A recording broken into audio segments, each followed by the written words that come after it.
For weeks now, Ukrainian troops have been battling Russian forces in a make-or-break offensive.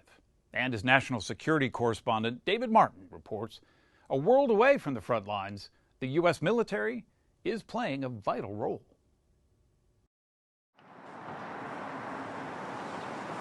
No other American has been more deeply involved in the war in Ukraine than General Mark Milley, chairman of the Joint Chiefs of Staff. What do you have up first this morning? About 10 minutes, I got a call with General Zaluzny. General Valery Zaluzny, commander of Ukraine's armed forces. I talk to him every week as a minimum, sometimes twice a week, 3 times a week. That much? Mm-hmm. It's 6:45 a.m. 3 hours later, he takes us underground, deep in the bowels of the Pentagon, into a top-secret command center where all the intelligence collected from the battlefields of Ukraine is monitored by his staff. This is the crew that keeps Secretary and I informed on a day-to-day basis of what's happening out there in the current operation. How well can you see through the fog of war from here? The fog and friction of war is always present, but our information systems are pretty good. Since the war began, this center has kept a 24/7 watch on Russia's catastrophic invasion, indiscriminate strikes against cities, and the leveling of entire villages without let-up. According to the latest casualty estimates, Ukraine has lost 200,000 soldiers killed or wounded, and Russia a staggering 300,000.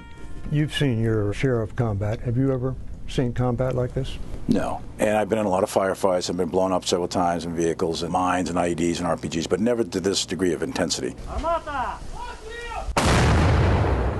For the last 100 days, Ukrainian troops have been firing artillery at what U.S. officials say is an unsustainable rate as they try to break through Russian front lines.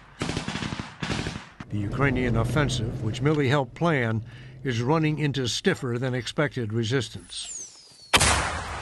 It's going slower than people anticipated. For the war games that were done, where we helped them do their war gaming and planning.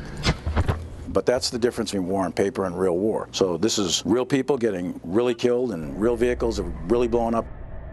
So people tend to slow down in situations like that, but it's very deliberate and they're making progress every day. They're taking so many casualties. How much more slow and deliberate progress can they stand? Your question is how long will the political will of the Ukrainian people withstand this level of carnage? And the same applies to Russia, by the way. That's an unknown answer. Maps on the TV screens, these are unclassified because we're here, track the painful progress of the offensive.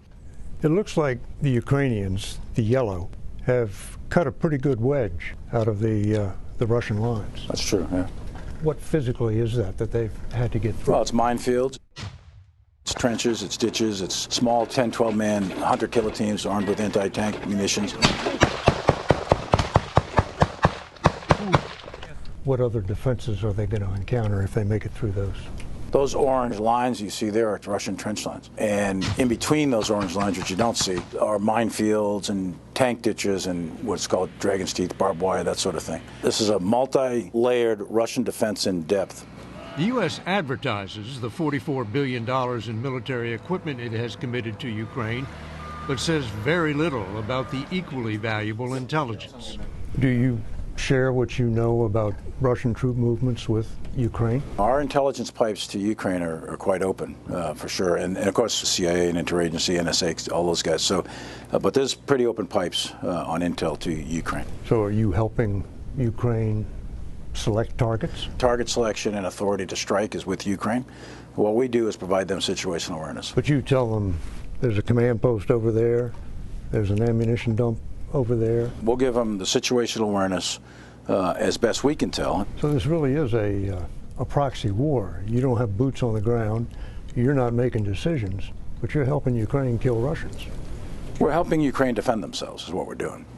The Ukrainian goal is to reach the crossroads city of Melitopol, where they would be in position to cut Russian-occupied territory in two.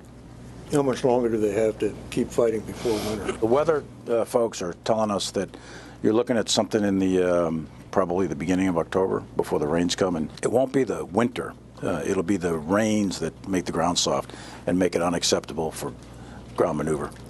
Ukraine's President Zelensky has said he will keep fighting Ми обов'язково переможемо. until all of the territory Russia now occupies is liberated. That area is not a small area. That area, roughly speaking, is about the eastern theater of war in the American Civil War. That goes from basically Washington, D.C. to Atlanta, and that's a very large piece of ground. So they've got a tough fight ahead of them. It's not over. And if they don't achieve their objectives, does that mean we're into a forever war? So neither side at this point in time have achieved their political objectives through military means. And the war will continue until one side or the other has achieved those means, or both sides have determined it's time to go to a negotiating table and they can't achieve their objectives through military means. And that time is not yet.